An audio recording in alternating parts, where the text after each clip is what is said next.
One. Now you see me in the screen, and I will probably be there with you.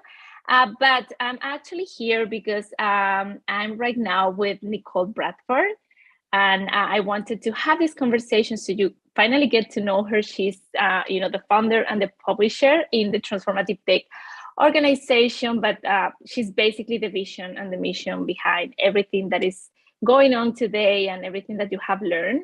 Actually, her story is really, really interesting. She was, a high-level executive in the gaming industry, in actually one of the biggest and most recognized, gaming companies in China. But she decided to leave her position and, start a journey to finally work on the factor that we believe that the SDG are missing right now, which is the people factor. And that's when Transformative Tech was born. And, it was actually born to represent an entire category of tools that can accelerate human sustainability at scale. And that's the goal that we are all, today in this event trying to pursue and to accomplish together. So she's basically the reason why we are all here today. So I want to welcome her and say thank you for, being here with me today and sharing all what you have to share with us today. So thank you, Nichol, and welcome. Thank you so much for having me. I love talking about this, and I love attending events like this as well, because all of the people of good heart are the ones that together will build the future. That's true. That's true. And actually, we have many people that have spoken today, and we have learned a lot about transformative tech. We have also seen technologies that are working in this space. But my intention with you is go a little bit deeper in the conversation and learn a little bit more about, your current vision and your current understanding in the space. So I'm gonna head and ask you about, what do you see that is the future of the relationship between, people, like human being and technology? How do you envision that? Yeah, it's interesting. I think with the, having gotten through the last 2 years, which were absolutely, so intense, it's sort of like, what a crazy year, 2 years. But what it really showed is that the mission and the vision that we had before COVID and before the last 2 years has only really become more pronounced. It's the same point pre-COVID, during COVID, and post-COVID holds true, which is that thriving, like real thriving in the next decade, requires human transformation. And so what is the relationship between people and technology? It really comes down to, I would say like four big things. The first thing is that in this world of technology, we need human transformation in order to live with what we built. I mean, essentially, that's what it is. I know we were chatting, you and I, just a little while ago. I've really spent a lot of time thinking about networks and the age of networks and the fact that we're all visible and thus all rateable. And so what that basically means is that everyone can see what their status is. And so when you can see what your status is, and you can see it all the time, the only way to not suffer is to have an identity that's not based on your status. And so human transformation is a really key part of that. So we have to transform in order to be able to live with what we built in a way that does not, challenge us and force us to suffer.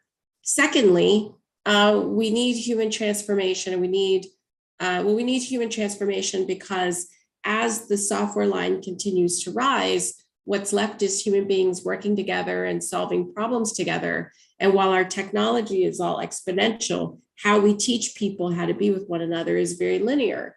And one of the premises of transformative technology is that there is a role there to use technology to help deepen people. And then I believe those people will help deepen the technology that then can also help deepen people further. And I think that's really the path for us to innovate, really beyond our current constraints. Because when you look at the world, you look at climate change and income inequality and clearly war and some other things, it's like clearly, we need to get beyond resource constraints, at the very basics. Like we really need to, to break through on energy, and as well as some other things that would make a lot of the things that people fight over, a little bit less of an issue. Two of my friends whose work I love is Jamie Arbib and Tony Seba. And they talk about what they call the age of freedom.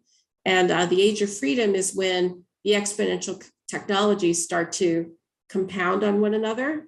And they have a very radical statement that they put out there, is that when this happens, what the age of freedom is, that the cost, not the price, and cost and price are different, but that the cost of the American dream goes down to $250 a month. The cost. And so that means when food, energy, materials, transport, and data compound on one another in such a way that what it costs for us to create things, what it costs for us to distribute things, drops dramatically, as well as what it costs for us to clean things up. They talk about moving from the age of extraction to the age of creation. So if the cost, not the price, but if the cost of the American dream was $250 a month per person, then you actually wouldn't need that much to live well. And then, boy, right now everyone's talking about the Great Resignation. What would happen when it's like, $5,000 is pretty good, and your bases are covered. And so that would really change things. So anyway, innovation is really important. We need innovation. And then all of these things together, when people have more, when people have a lot of their basic needs taken care of, and they've also done the other things like developing identities that are not based on status and, that sort of thing, then I think we really get to the next era of human flourishing. And so what is our relationship with technology is that, we need to continue to develop it, but to develop it so that it serves us. And that's really the big difference. Oh, this is such an incredible insight that you just shared with me. Eventually, it's the relationship that we not only have, but the one that we enable, that will really transform the way we see ourselves, we identify ourselves, we relate with the other people, we relate with technology, and eventually it will change. It will have an impact in every place, right? Financially, economically, globally, I guess also politically. And one of the things that is really interesting is that I find, I see that as a goal. And I know it's part of also the mission of transformative tech, but I would like to, understand a little bit more about what are the gaps or the challenges that you see, right now in the industry that, is the reason why we are not dead yet, or what is missing right now? So what is missing on a macro level would be right now, most investors are funding only into mental health. And it's actually been great. It's like there are more mental health startups, more funding has gone into mental health and behavioral health in the last year than in years before combined. And so, you're getting the investment that allows people to essentially attempt to solve things, to prove cases, but that's only one part of it. You're also seeing investment on the other side with longevity, and longevity has a lot of the things that you would have to solve for longevity, help you in other ways of understanding the brain and the mind. But I would say, our three pillars: mental and emotional health, social and emotional wellness and human purpose and performance, most of the money is over here. I think there's a huge need for ways to use technology to develop emotional fluency. And, we need it everywhere, because before you have a problem, there's also, like, before you have a serious problem, if it's not caused by chemistry, there was a lot that happened before you got there. And I think much of it has to do with social wellness and emotional fluency in society. And so a really big gap on a macro level is that we don't teach this stuff at scale anywhere, and a lot of the mischief making in the world, I think, just comes from people not really knowing how to, to express themselves, not really knowing how to have difficult conversations, not knowing how to negotiate. And so they do a lot of mischief in order to avoid those feelings of discomfort, when we could just teach everybody and make things a lot better. I had a negotiation professor in grad school who he's a great negotiator, top, the most demanded class at school. His name is Stuart Diamond. And he also negotiates for companies and countries. And his what he's known for is he's not especially interested in doing negotiations or consulting for negotiations for transactions, in the sense that, I sell you my bike and then I never see you again. And there's a whole army of people who teach you how to get the best price for that bike. And he used to say, if you have an ongoing relationship with someone and you feel like you won in the negotiation, you lost, because they will get it out some way. When people feel like they've been treated unfairly, they will get it out some way, either because they don't work as hard, they see something and they would go, well, whatever, or, all the way to actively thwarting you. And so what he would do, and what he noticed, is that when people were afraid of negotiating, if they thought they were a bad negotiator, then they were a really hardline negotiator, because they thought that that's what being a good negotiator was like, because they watched Law and Order or something, or they would, they would fight to the death over things that didn't even matter to them at all, because they were afraid if they gave on any one thing, then they would lose on the thing that mattered to them most. And so what he would do when he was leading a negotiation where the people were going to stay in business or stay in relationship with one another, is he would give them both the book, and he would say in advance, read this. This is the playbook. If you read this cover to cover, this is what we're going to do. We're not going to do anything that's not in here. This is what we're doing. And so he would educate both sides, and he's done negotiations for countries, between countries, even doing that exact same thing. And so he's one person, that is absolutely something you could, teach via technology, to give lots of people practice, and so there's a whole category where founders are just not there. They're not building stuff in that category, in that space. I should be able to think of, 200 companies that are doing a great job in that space. And I can only think of 10, Mm-hmm. And so I think that's a real gap. Mm-hmm. And other gaps are,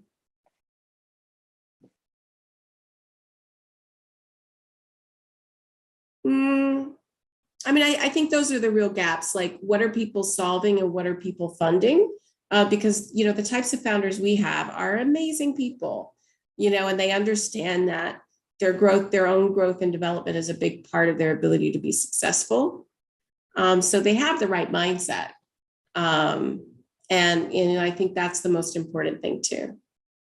Mm-hmm. I understand. And I cannot agree more with you. Eventually it comes to and like, it's good that you pointed out from a macro level. Is, it's not only a problem of, like, what are the corporations not doing, what are the funders not doing, but it's a fundamental problem of, we are not really focusing on the preventive part, right? And like teaching, like before you have to get to the pharmaceutical level, how can we actually enable everybody, billions of people in the world to focus on what matters most, so that they can focus on, like, first on themselves, their well-being, their potential, and then put that into the world, and putting the, the work towards, like, the rest of their communities and their society. I think this is really interesting, and I totally agree with you, and I also see that problem.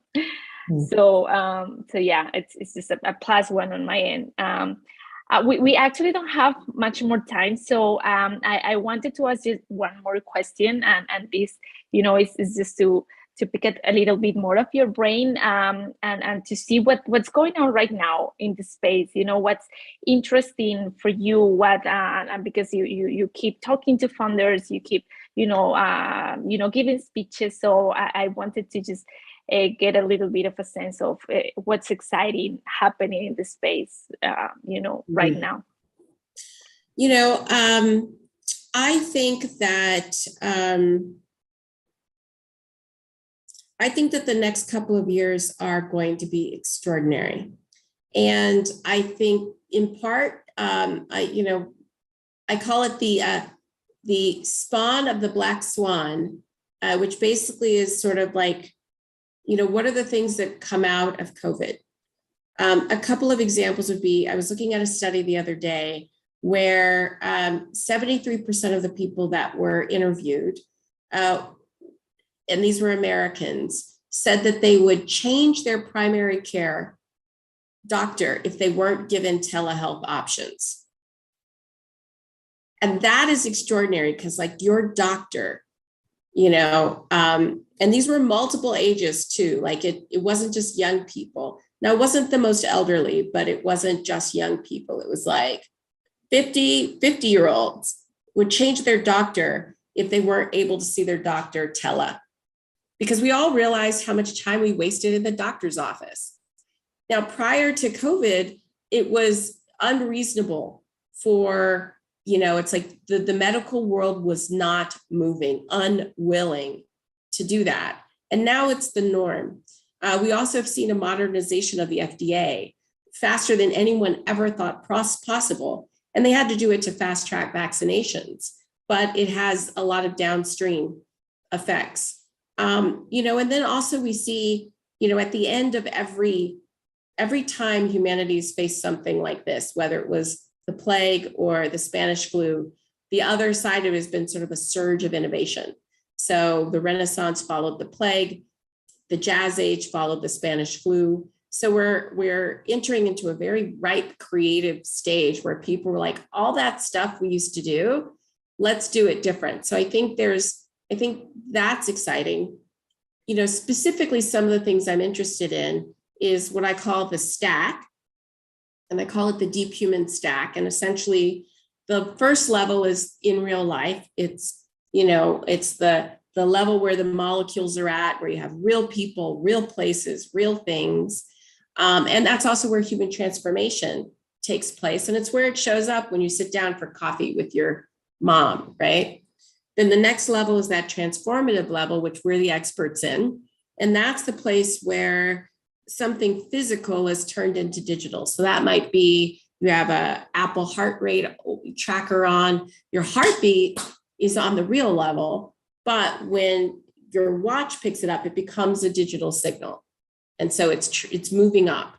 And then there's the fully digital layer, which is, where the metaverse is at, the multiverse is at. It's also where digital twins are. So that would be, digital cities, or 23andMe is a twin of your body, is essentially a digital twin of you. So you have the digital layer, you have the transformative layer, and then you have the physical layer. And, what I'm talking about and thinking a lot about now is I think that stack should be interoperable, each layer according to its best use. I think it should be human focused. And I think eventually it can become an entire tool for human transformation. And so, a few years ago, everybody knows my background's in gaming. When I would talk about the metaverse just 4 years ago, people would be like, oh, it's too big, it's too far away, it's never going to happen. But now it's like Microsoft's talking about the enterprise metaverse, and Facebook is now called Meta, and a bunch of other things. And that immersion in fully digital also happened because of the last 2 years. So everything's really been accelerated. And I think the sorts of things that we're going to be able to build, a little while ago, better research and better studies around, inflammation in the gut biome and psychological state, like real science around that. And I remember talking to, one of the speakers at TransTech 5 years ago, where they were looking at the connection between gut biome and depression, but it wasn't proven yet. And in the gut biome, it was really inflammation and depression. But, 2 years ago, they published, really valid studies in all of the appropriate journals that sort of show that connection. But you can only find out the level of inflammation by, or what the composition is by sequencing the biome, which you must use technology for. So we're getting into a place where many things that have been cooking, have finally gotten connected. We've got this deep, acceptance. We have a cultural acceptance of technology that we didn't have before. We also have a cultural focus on, on well-being, like the Google searches for well-being through the roof. Google searches for immunity, because people, realize that, in between this and that, in this age of pandemic, you're going to have to, look out after yourself a little bit. So immunity, people are searching for, and they're starting to see this connection. There is a mind-body connection. And so I think it's terribly exciting, and that we're moving into a really great period for developing the things that people really need. Well, I really can't wait to see, all these exciting things happening. And I'm so glad that we are finally in the, era of awareness, and that, this is already in a conversation on the table. And, for example, today in the event. So I'm really, really, fascinated about this conversation. And I know that, this kind of things are spoken about among our community. So I encourage everyone to, come to our website and read some of our reports. Were free for everyone, and our articles, because, these are kind of the things that we will be seeing in the next years, right? And so for them to be, pioneers in this space, they really have to visit Transformative Tech. So I just want to thank you, Nichol, for this conversation. Thank you. It's been great. And again, it's just so much valuable learning. So I hope this gets recorded and that we can watch it over and over again. Great. Well, thank you so much, Paula. Have a good day. Bye.